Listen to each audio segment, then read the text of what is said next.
بسم الله الرحمن الرحیم.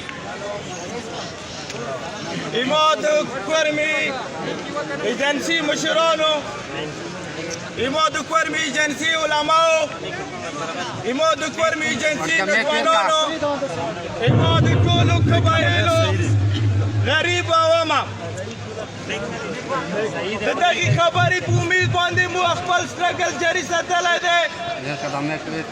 دا پاټه به زم کېږي، چې کله هم دا پاټه زم شي، اتا کور به تحفظ کې شي، اتا ځوان به تحفظ کې شي، اتا مشر به تحفظ کې شي،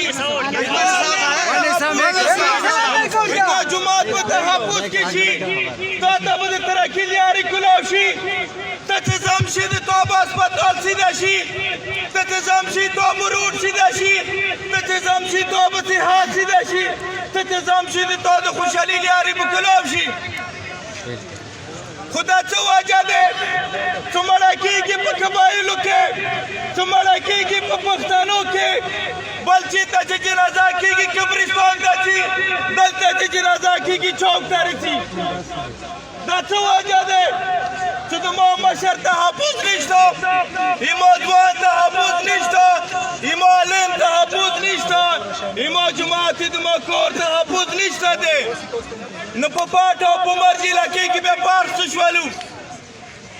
اما کورونه تړنګ شوي دي، هغه په پاټه په وخت کې، اما ځوانان دومره شوي دي هغه په هغه وخت کې. خو ملګرو دغه کور والا سمبول کې کور والا ونیسه، ونیسه ونیسه استعمال کې راوله एक नजदीक हमें जो नजदीक का चल दे अनिल भाई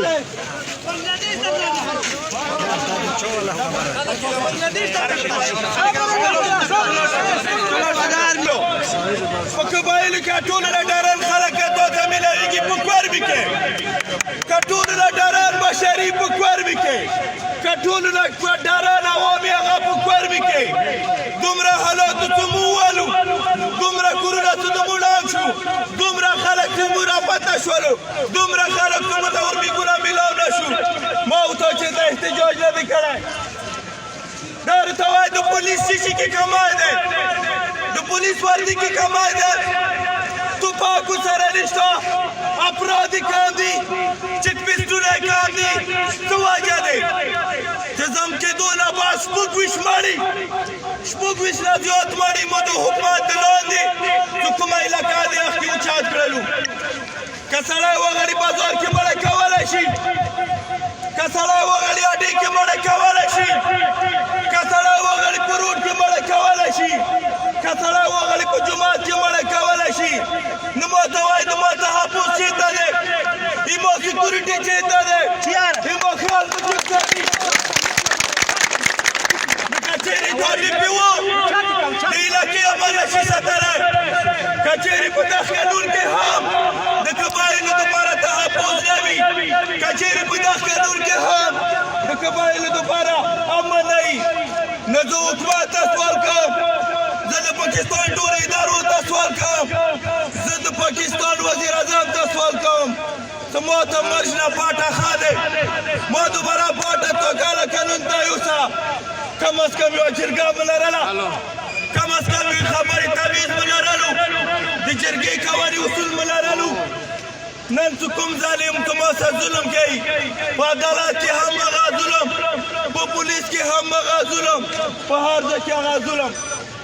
و تاسو ته تاسو که داسې چهرې ته تاسو لکه دا رقم مخونه ساتو، نن دا جنازه دی، سبا به بله اوچیتی، سبا به بله اوچیتی.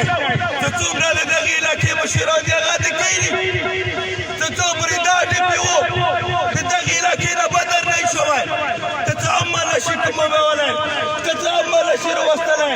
نو دا ذمهوري د عوام نه دی، دا د حکومت دی، دا د ریاست دی، د قبایلو ته او پښتنو ته تحفظ ورکړه.